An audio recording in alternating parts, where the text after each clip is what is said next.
Si quieres alcanzar el equilibrio entre tus finanzas, tus relaciones y tu bienestar, has llegado al lugar indicado. Bienvenido a Salud, Dinero y Amor con Romina Román y Marielena Vega. La mejor forma de invertir tu tiempo.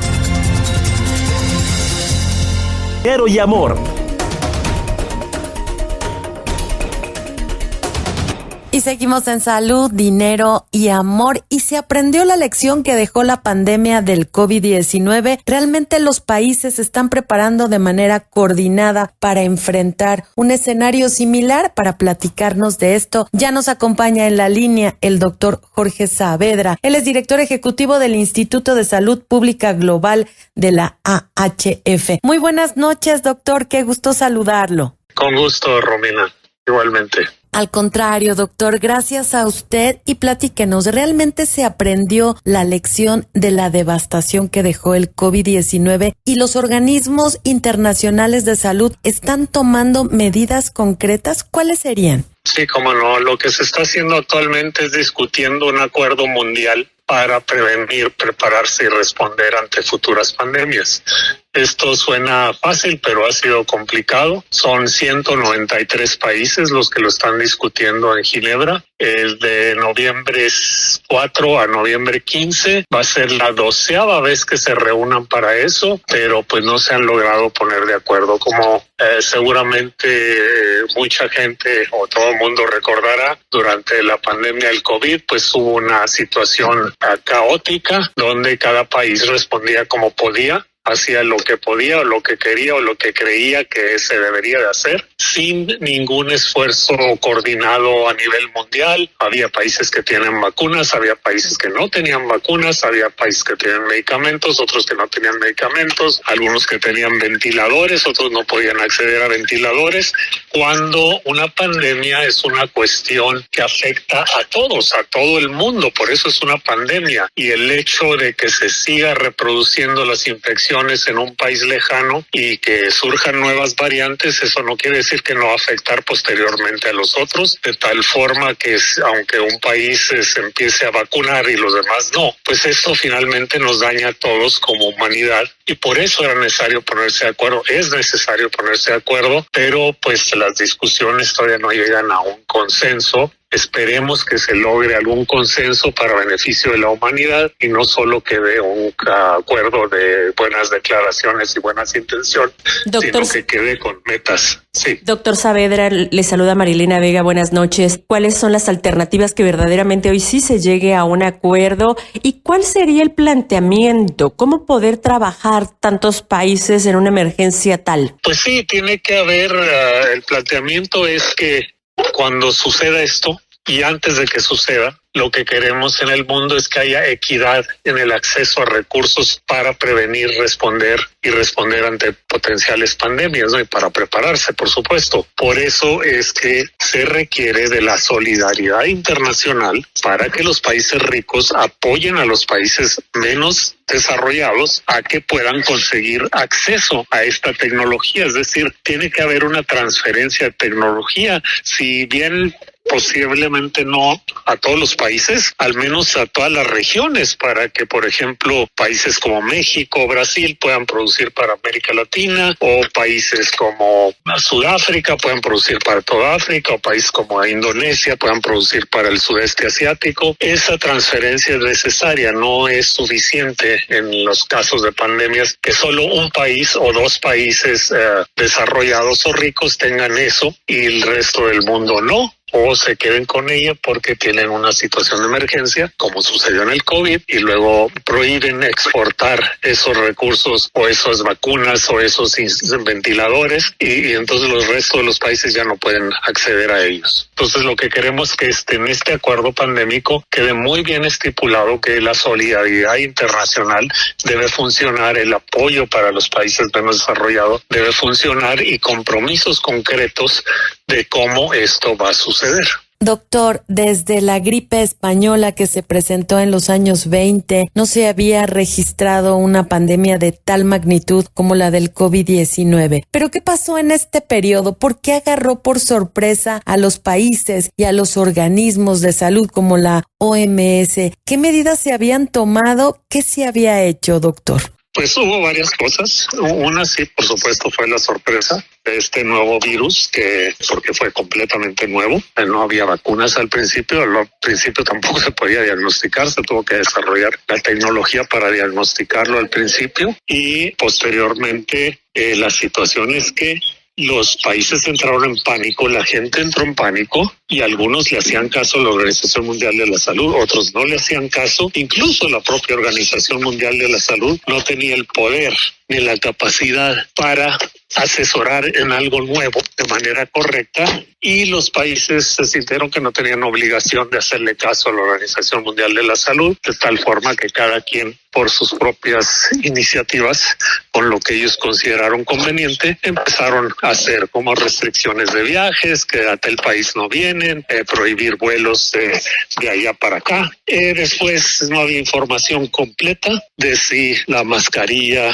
funcionaba o no funcionaba, había mensajes confusos, la gente se confundió, la misma Organización Mundial de la Salud se confundió. Entonces, sí, ante una cosa nueva, un escenario completamente nuevo, sin precedentes, fue una cuestión caótica, sin coordinación internacional, y justamente para eso es este acuerdo pandémico internacional, para que los países se puedan coordinar, para que la Organización Mundial de la Salud y algunas otras opciones internacionales como el uso del reglamento sanitario internacional pues se cumplan y que los países puedan seguir en orden o al menos prepararse y para futuras pandemias. Doctor, en este acuerdo que ojalá se logre en esta ocasión, ¿también se verían algunos otros padecimientos internacionales o solamente estamos hablando de acuerdos para prevenir o para atacar o para enfrentarse a pandemias como el COVID? Sí, es para pandemias como el COVID y algunas otras que puedan surgir como emergencias sanitarias, ¿no? Por ejemplo, debimos haber estado preparados en Latinoamérica para esta emergencia sanitaria que no ha sido decretada, pero que lleva millones de casos este año, que es el dengue y que está provocando muertes. Ya van casi 14 millones de casos y miles de muertes, pero no se ha decretado una emergencia. ¿Por qué? Porque Latinoamérica no tiene un mecanismo para decretar una emergencia, por ejemplo, y tienen que esperar a que Ginebra diga si es una emergencia o no. Entonces este también es un problema, que nuestra región no está preparada para identificar y decretar sus propias emergencias, como paradójicamente sí lo tiene está África. África decretó su emergencia por viruela símica, mpox. Entonces, sí, África lo pudo hacer, pero Latinoamérica no lo puede hacer porque no tenemos un mecanismo propio. Doctor, nos queda un minutito, pero me gustaría que nos platicara cuáles son los focos rojos, los signos de alarma que están viendo entre algunos padecimientos. Ya nos comentó que el dengue, la viruela del mono, pero también hay brotes de sarampión, de varicela. Por corrientes antivacunas estamos viendo que algunas enfermedades están cobrando nuevamente fuerza. Así es que, ¿cuál es su escenario y los padecimientos que podrían representar un riesgo importante para la población? Sí, otros para algunas regiones, la rickettsiosis, por ejemplo, está repuntando, es también una enfermedad infecciosa.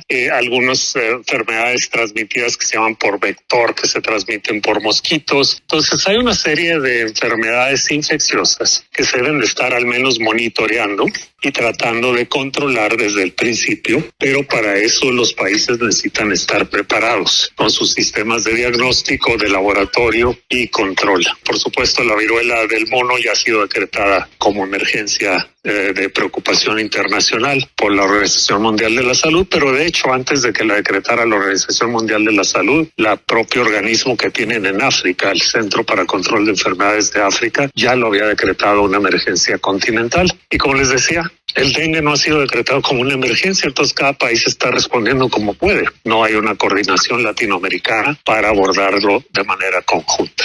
Pues ojalá que se llegue a un acuerdo internacional. Estaremos muy al pendiente de este tema en Ginebra. Por lo pronto le agradecemos al doctor Jorge Saavedra, director ejecutivo del Instituto de Salud Pública Global de la AHF y por supuesto exmiembro de la Junta Directiva del Fondo Mundial, esta charla para Salud, Dinero y Amor. Gracias, doctor. Muy buenas noches. Buenas noches. Gracias. Seguimos aquí en Salud, Dinero y Amor por el Heraldo Radio. Romina Román y una amiga y servidora, Marilena Vega.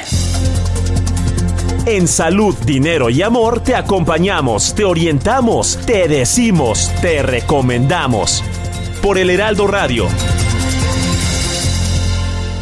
Y seguimos en Salud, Dinero y Amor. ¿Y cómo podemos cerrar de la mejor manera en términos financieros este 2025 y cómo iniciarlo sin esta cuesta de enero, o al menos que no sea tan pesada? Para platicarnos de esto ya nos acompaña en la línea Adolfo Ruiz. Él es director de Asuntos Públicos del Banco B por Más. Muy buenas noches, Adolfo. Qué gusto saludarte hasta Villahermosa. Hola, ¿qué tal, Romina? Qué gusto saludarte y estar esta noche aquí con ustedes. Al contrario, gracias a ti, Adolfo, gracias por tomarnos la llamada y platícanos cómo podemos cerrar de la mejor manera este 2024 en términos financieros. ¿Cuáles son tus recomendaciones? Pues ahora sí que una de las cosas que vale la pena es que todavía es un muy buen momento que no nos dejemos de ir como de gordo en tobogán, para que no empecemos todavía con los gastos que ya se nos salgan de control. Si ahorita ya tuvimos alguno que otro gasto que se nos salió de las manos, pues es muy buen momento para esconder tarjetas, para tomar un momento para reflexionar y demás.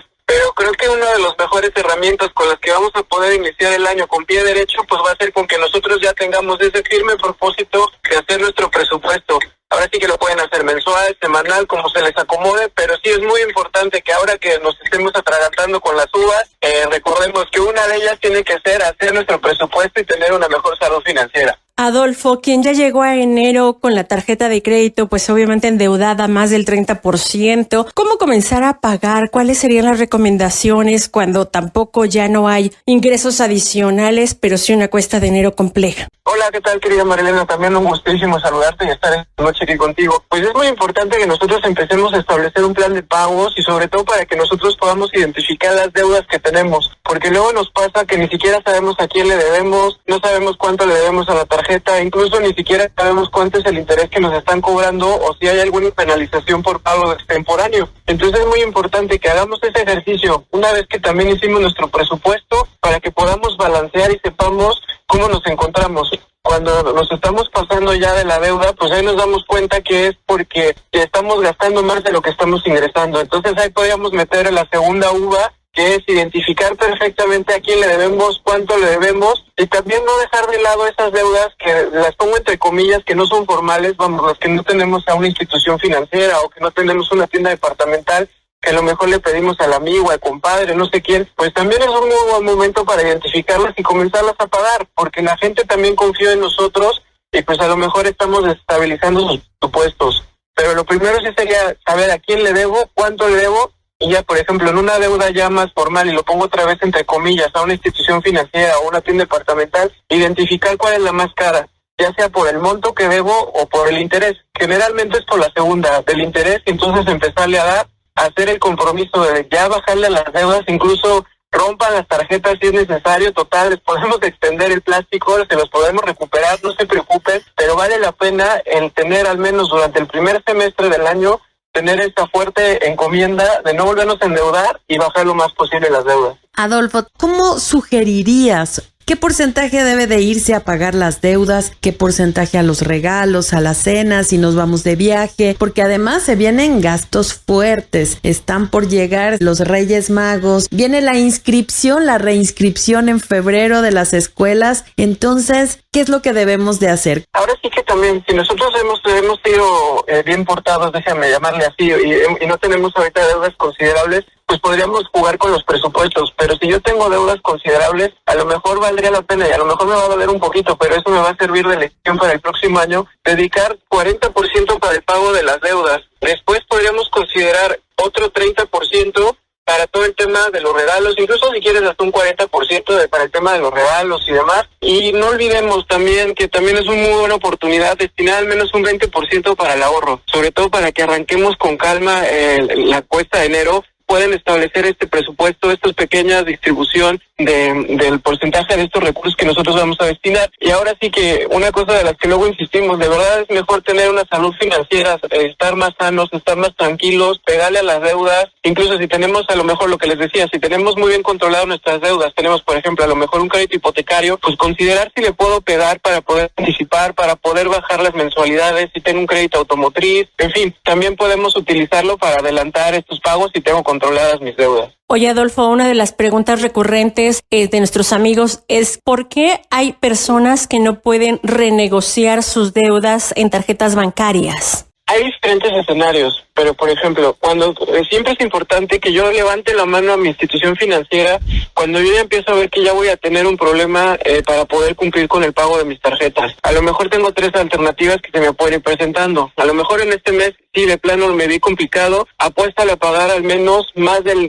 mínimo, a lo mejor un 10% más, un 15% más. Pero ¿qué pasa? Si yo no levanto la mano, yo no le digo a mi institución financiera, oye, ¿sabes que estoy teniendo un problema? Ahorita tengo un problema de liquidez, tuve una contingencia, tuve un accidente, o pues de plano sí me excedí con el tarjetazo, háganlo a tiempo, porque ya una vez que pasan los 3 meses, esas deudas ya se dejan de estar en las instituciones financieras y ya se pueden tornar a despachos de cobranza, y entonces pues va a ser muchísimo más difícil que pueda llegar a una negociación. Hay una cosa que es importante que no olvidemos, lo peor que podemos hacer es pagar nuestras obligaciones con quita, porque eso se considera un quebranto. Entonces siempre es importante hablar, acercarme con la institución financiera y poder decir, tengo estas dificultades, ahora sí que como el dicho, debo no niego, pago no tengo.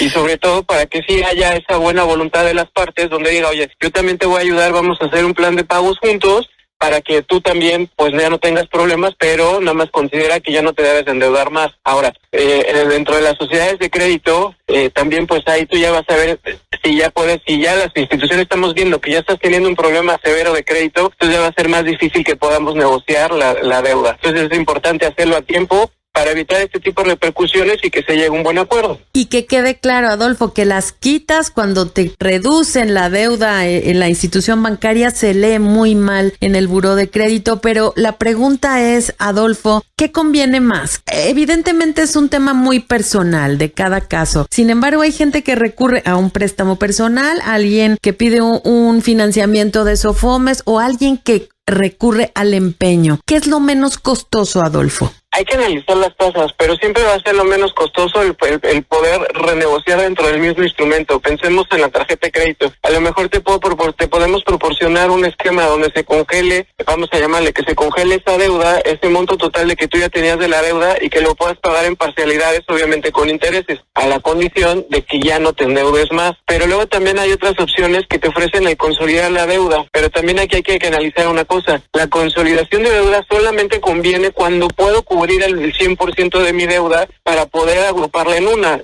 Porque si de todas maneras, pensando que tengo 3 tarjetas de crédito, 2 de institución financiera y una departamental, si yo saco otro crédito para nada más pagar 2, me voy a quedar volando de todas maneras con una. Si logro establecer que con ese préstamo o este crédito personal voy a poder pagar todas mis deudas, entonces adelante. Hay otra opción que también es un crédito hipotecario que se llama de liquidez, donde tú puedes dejar como prenda tu casa y te va a proporcionar ese crédito que tú necesitas para pagar las deudas y consolidarlas en una. El empeño hay que considerar que también es una de las alternativas, pero es una alternativa muy cara de financiamiento, pero también si yo ya de repente tengo una necesidad, pues dirían los abuelos, ¿no? Que los bienes son para remediar los males. Nada más también tienes que hacer un plan de presupuesto para que no pierdas la joya, ¿no? O para que no pierdas el bien que vas a empeñar. Adolfo, ¿qué tan viable es que algunos pagos se puedan pasar de forma bimestral o mensual cuando eran anuales? ¿Esto es costoso? ¿Sale contraproducente? Que te va a ser más pesado para poderlo pagar. Si tú ya lo tienes parcializado, por ejemplo, mucho del tema,